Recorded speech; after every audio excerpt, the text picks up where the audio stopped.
திருவாரூர் மாவட்ட ஆட்சியர் அலுவலகம் முன்பு திருவாரூர் மாவட்ட மையம் தமிழ்நாடு நில அளவை அலுவலர்கள் ஒன்றிருப்பு சார்பில் நில அளவை களப்பணியாளர்களின் 14 அம்ச கோரிக்கைகளை நிறைவேற்ற வலியுறுத்தி காலவரையற்ற வேலைநிறுத்தம் செய்து கவனஈர்ப்பு ஆர்ப்பாட்டம் நடத்தினர். இந்த ஆர்ப்பாட்டத்தின் கோரிக்கைகளாக பணிகளை முறைப்படுத்தி நில அளவை களப்பணியாளர்களின் பணி சுமையை போக்கிட வேண்டும், தரம் இறக்கப்பட்ட குறுவட்ட அலுவலர் பதவிகளை திரும்ப தர வேண்டும், புற ஆதாரம் மற்றும் ஒப்பந்த பணி நியமனத்தை முற்றிலும் கைவிட வேண்டும், நில அளவர் பணியிடங்களை நிரப்பிட வேண்டும், ஊதிய முரண்பாடுகளை களைந்திட வேண்டும், வட்டம், குறுவட்டம், நகர சார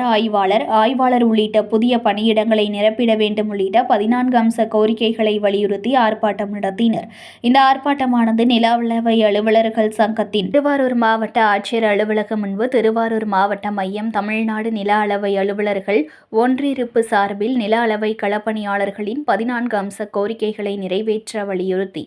காலவரையற்ற வேலைநிறுத்தம் செய்து கவனஈர்ப்பு ஆர்ப்பாட்டம் நடத்தினர். இந்த ஆர்ப்பாட்டத்தின் கோரிக்கைகளாக பணிகளை முறைப்படுத்தி நில அளவை களப்பணியாளர்களின் பணி சுமையை போக்கிட வேண்டும், தரம் இயற்றப்பட்ட குறுவட்ட அலுவலர் பதவிகளை திரும்ப தர வேண்டும், புற ஆதாரம் மற்றும் ஒப்பந்த பணி நியமனத்தை முற்றிலும் கைவிட வேண்டும், நில அளவர் பணியிடங்களை நிரப்பிட வேண்டும், ஊதிய முரண்பாடுகளை களைந்திட வேண்டும், வட்டம், குறுவட்டம், நகர சார் ஆய்வாளர் உள்ளிட்ட புதிய பணியிடங்களை நிரப்பிட வேண்டும் உள்ளிட்ட 14 அம்ச கோரிக்கைகளை வலியுறுத்தி ஆர்ப்பாட்டம் நடத்தினர். இந்த ஆர்ப்பாட்டமானது நில அளவை அலுவலர்கள் சங்கத்தின் திருவாரூர் மாவட்ட தலைவர் கார்த்திகேயன் தலைமையில் துணைத் தலைவர் மகேஸ்வரி, பொருளாளர் தேவசேனா, கோட்ட தலைவர்கள் வினோத்குமார், பிரபாகரன், கோட்ட பொருளாளர் ஆனந்தபாரதி உட்பட அரசு ஊழியர் சங்கத்தினர், வருவாய்த்துறை சங்கத்தினர் என ஏராளமானோர் கலந்து கொண்டனர். செய்திகளை உடனுக்குடன் தெரிந்து கொள்ள லைக் பண்ணுங்க, ஷேர் பண்ணுங்க, சப்ஸ்கிரைப் பண்ணுங்க, மறக்காம கமெண்ட் பண்ணுங்க.